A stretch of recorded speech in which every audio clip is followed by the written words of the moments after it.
informasi terkait update pesawat TNI yang jatuh di Landasan Udara Adi Sucipto, Yogyakarta. Kami sudah terhubung dengan Marsikal TNI Agus Supriyatna, Kepala Staf TNI Angkatan Udara. Selamat siang, Pak Agus. Agus, selamat siang. Iya, selamat siang Pak Agus. Anda bersama saya Carlos. Kami ingin mengetahui apakah kemudian benar ada satu kolonel dan satu kapten yang berada di dalam pesawat dan benar itu adalah pesawat milik TNI Angkatan Udara. Ya, betul sekali. Itu pesawat tempur latih, ya. Pesawat tempur latih T-50I itu diterbangkan oleh komandan skadronnya Letkol Penerbang Marda Sarjono dengan satu kapten penerbang Dwi Cahyadi. Ini lagi melaksanakan gebiar dirgantara. Gebiar dirgantara, penerbang ini jelas pengalaman. Nah, setiap penerbang tempur untuk melaksanakan solo aerobatik itu pasti melaksanakan di ketinggian yang rendah. Nah, tapi pada saat melaksanakan aerobatik itu, setelah melaksanakan exercise pertama loop, Cuban It, barrel roll, dan lain-lain, nah terjadilah musibah ini. Nah, musibah ini jatuhnya itu di Komplek Akademi Angkatan Udara yang kebetulan memang setiap hari Minggu itu kan memang tidak ada taruna yang berlibur. Jadi posisinya itu biasanya pada saat pesawat itu melaksanakan aerobatik, itu segala sesuatu sudah dipersiapkan. Hanya inilah yang kita sedang selidiki. Kenapa sebabnya? Karena pesawat ini pesawat yang sangat mudah lah untuk kita melaksanakan untuk aerobatik. Memang ini pesawat ini disiapkan untuk tim aerobatik nantinya memang. Nah, tapi inilah terjadinya musibah ini yang akan kita selidiki sebab-sebab. Iya, Pak Agus, sangat sulit untuk diterima kemudian informasi yang Anda katakan bahwa pesawat ini diterbangkan oleh seorang letkol penerbang seperti itu, kemudian seorang kapten. Ini seperti apa? Apakah kemudian kurang persiapan ataukah cuaca di sana pada saat terbang yang buruk? Oh tidak. Setiap penerbang itu kalau diberi tanggung jawab untuk melaksanakan solo aerobatik, itu pasti dipilih penerbang yang sudah berpengalaman. Makanya kenapa yang menerbangkan ini adalah seorang komandan skadronnya. Berarti kan udah ribuan jam dia udah punya pengalaman kan gitu. Iya, kami ingin mengupdate lagi Pak Agus untuk nama sendiri. Tadi kami kurang menyimak. Marsdia Laksono dan Kapten Dwi Cahyati, seperti itu. Letkol Penerbang Marda Sarjono. Marda Sarjono ya Pak? Dan Kapten Penerbang Dwi Cahyadi. Baik. Pak Agus, kemudian kita tadi mendapatkan informasi dari pengamat penerbangan Pak Alvin Lee bahwa seharusnya peristiwa seperti ini tidak terjadi, sekali lagi karena yang saya katakan tadi dikendarai oleh seorang yang berpengalaman, dan ini adalah ajang pertaruhan seperti itu untuk memperlihatkan kemampuan terbang. Sebenarnya persiapan step by step untuk penerbangan seperti ini seperti apa Pak Agus? Jadi begini ya, saya juga mantan penerbang tempur, mantan tim aerobatik. Baik. Itu namanya semua penerbang aerobatik, itu pasti persiapannya tuh betul-betul.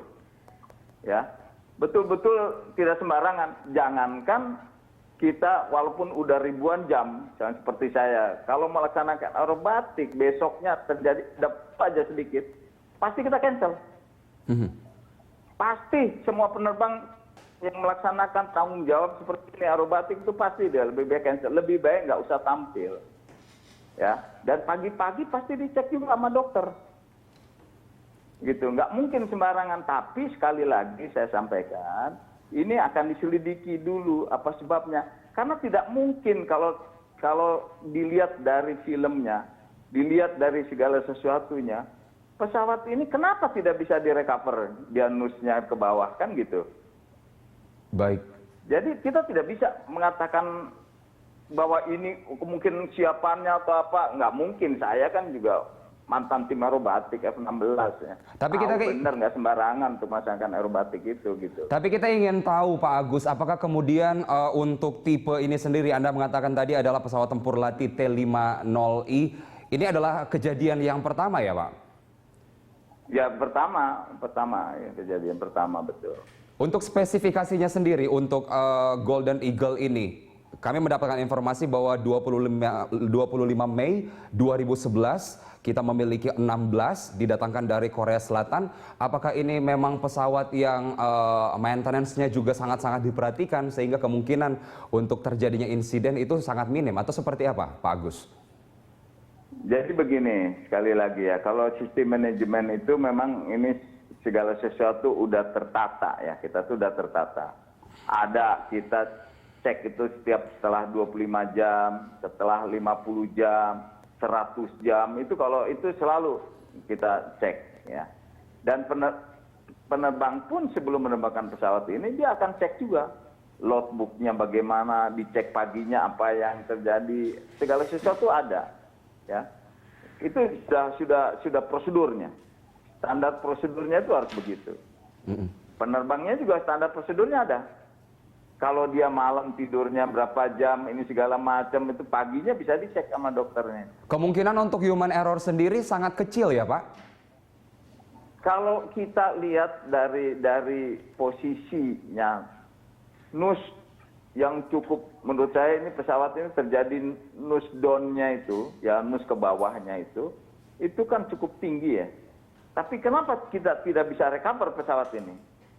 Ya, tidak bisa terrecover pesawat ini. Padahal dia sudah melaksanakan exercise ini kan mulai dari kemarin-kemarin juga dia laksanakan kan gitu.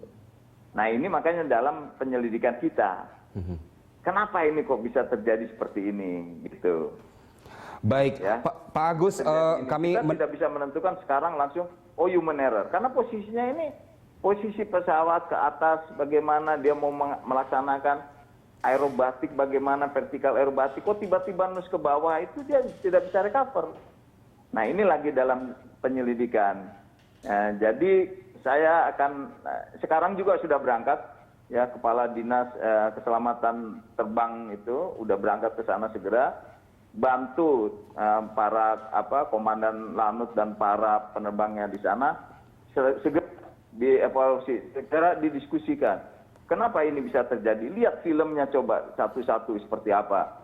Nah, itu yang sekarang lagi dilaksanakan. Iya, untuk proses itu sendiri kemudian adalah internal TNI Angkatan Udara sendiri. Tetapi kemudian kita ingin mengetahui bahwa Bandara Adi Sucipto Yogyakarta merupakan fasilitas publik juga begitu Pak. Saat ini seperti apa? Apakah ada kemungkinan penutupan bandara untuk sementara waktu untuk proses evakuasi ini?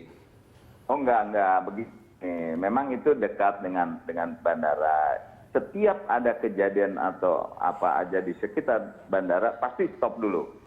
Pasti di stop dulu evakuasi dulu bagaimana nih. Nah, begitu. Karena ini jatuhnya tidak di bandara. Kalau di bandara jelas pasti ada betul-betul di close lah penerbangan itu. Baik. Tapi kalau ini dievaluasi dulu karena ini jatuhnya di komplek Akademi Angkatan Udara ya, di dekat lapangan upacara di sana. Jadi dari bandaranya nggak terganggu. Kalau ininya tidak terganggu, tapi prosedurnya setiap ada kecelakaan sekitar bandara itu jelas harus dievaluasi dulu, ya kan? Kendaraan lewat gini untuk evakuasi segala macam ini kan harus dilaksanakan. Jadi tidak bisa tetap langsung terbang semua, enggak, kita lihat yang evaluasi. Tetapi kemudian untuk acara gebiar penerbangan ini untuk sementara dihentikan ya Pak? Kalau gebiar jelas langsung stop, itu prosedur. Setiap ada kejadian sekecil apapun, setiap lagi melaksanakan apa saja, langsung stop. Gitu. Iya Pak Agus, kami mendapatkan gambar yang sebenarnya sangat-sangat bisa menjelaskan. Kami juga sementara ini sedang menayangkannya bahwa pesawat yang jatuh menukik sangat tajam langsung kemudian jatuh dan menghantam, kami tidak tahu menghantam tanah atau seperti apa, lalu kemudian kepulan asap yang sangat-sangat besar. Ini penilaian Anda sendiri, mungkin juga Pak Agus sudah mendapatkan video serupa ini, apa yang terjadi dengan pesawat ini Pak Agus?